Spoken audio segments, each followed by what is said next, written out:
Welcome, pioneers.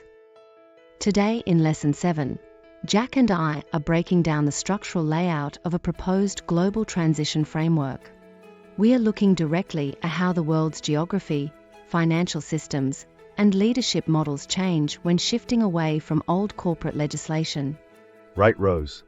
And the starting point for this entire shift is the reversal of the 1871 Act of England. The core idea here is that by nullifying that corporate framework, the old Commonwealth and Crown structures dissolve, moving the world towards 1776 common law and a wealth-sharing model often called Nasara or Gasara. Exactly.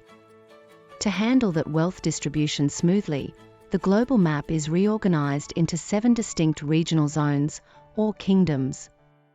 Region 1 is UCAP, the United States, Canada, Australia, and the Pacific nations, with the US serving as the primary hub. Interestingly, under this model, standard global military bases are removed, and brand new, localized bases are established directly within places like Australia and New Zealand to handle regional security. Then we look at Region 2, which places Russia as the central hub for Eastern Europe, where former Soviet Baltic states rejoin that central sphere. Moving over to Region 3, China acts as the leader for East Asia, which includes a newly unified North and South Korea. Region 4 covers the Middle East and Africa, modeled after the historical biblical Persian Empire. This zone brings together territories from Egypt to India under a system of 120 regional governors, or satraps, with Palestine established as the foundational Holy Land. And the remaining 3? Region 5 is Bharat, led by India across South Asia. Region 6 covers South America and the Caribbean, with Brazil as the central leader. Finally, Region 7 is Spain and Western Europe.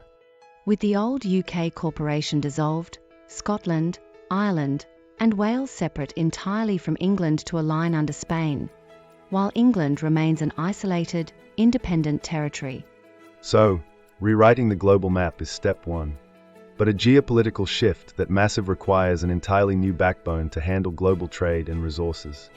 That brings us to topic 2, Protocol 20 and the quantum financial system. That's right. The traditional banking cartels and fiat currencies are replaced by a decentralized quantum network. This architecture was built through collaborative frameworks involving IBM WorldWire, Stellar, SpaceX, and the military Space Force. How does Space Force fit into a financial system? It sounds like science fiction. It's all about security and data transmission. Space Force operates orbital quantum stations. These satellites use advanced quantum encryption to communicate with physical central nodes on Earth, ensuring that global trade data cannot be intercepted or manipulated. And to handle the sheer volume of global trade without inflation, the system uses specific digital asset layers like the QSNA or QSEU networks, which have a strict supply limit of 500 billion units each. Because the supply is capped, the token value has to be structurally high enough to cover the transaction volume of entire continents. Exactly. At the same time, physical assets migrate to secure, audited, gold-backed repositories under the Indus.Gold domain. This runs alongside dedicated networks like Indus.Health for medical logistics and Indus.Business to support small commercial operations. And this infrastructure isn't just financial, right? There's an energy component too. Yes, the framework includes a shift toward wireless, long-range energy transmission modeled after the Texas Tesla Tower design, allowing regional power grids to operate completely independently of traditional fossil fuels. All right, we have the new map and the new financial network. But how does a world actually transition from point A to point B? Topic 3 covers the step-by-step transition protocol. The transition relies on a tightly synchronized timeline. Phase 1 begins with a brief, controlled grid disruption. Using orbital assets, Space Force can temporarily isolate regional power grids. While primary grid power drops temporarily, baseline power is preserved specifically for emergency broadcast infrastructure connected to televisions and radios. Once the grid is isolated, Phase 2 triggers the global notification system. This is the moment people often associate with the 7 trumpets. It represents 7 consecutive presidential messages broadcast simultaneously to every single active mobile phone on Earth, giving everyone immediate updates on what is happening. Immediately following the alerts, Phase 3 initiates the Castle Rock scenario. This is a simulated DEFCON emergency escalation where the military steps in to ensure domestic stability. And during this stand-down, traditional corporate legal systems including judges, lawyers, and police forces are instructed to temporarily step aside while the transition to 1776 common law takes place. Exactly. This phase formally concludes the Chapter 11 bankruptcy of the 3 historical corporate hubs that previously ran global affairs: the City of London's financial control, Washington, D.C.'s military enforcement, and the Vatican. When the Vatican's corporate structure dissolves, its subsurface vaults are unsealed, releasing 777 historical source volumes back to the public. That brings us to our final topic, governance.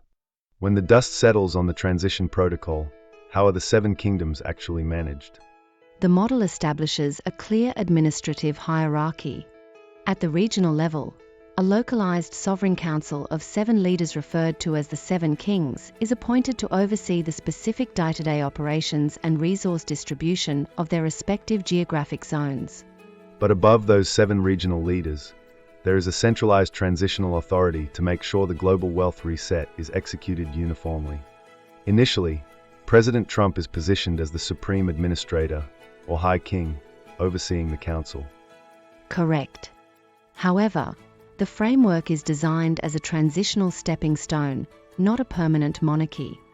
The succession protocol dictates a formal transfer of that supreme chair authority directly to John F. Kennedy Jr., establishing a long-term, stable leadership model across the balanced global sectors. It's a massive amount of information to take in, but breaking it down into these 4 pillars: the map, the financial system, the transition sequence, and the leadership hierarchy helps show how the entire puzzle pieces together. Thank you, pioneers, for joining us for this structural breakdown. Keep researching, stay grounded, and enjoy the journey.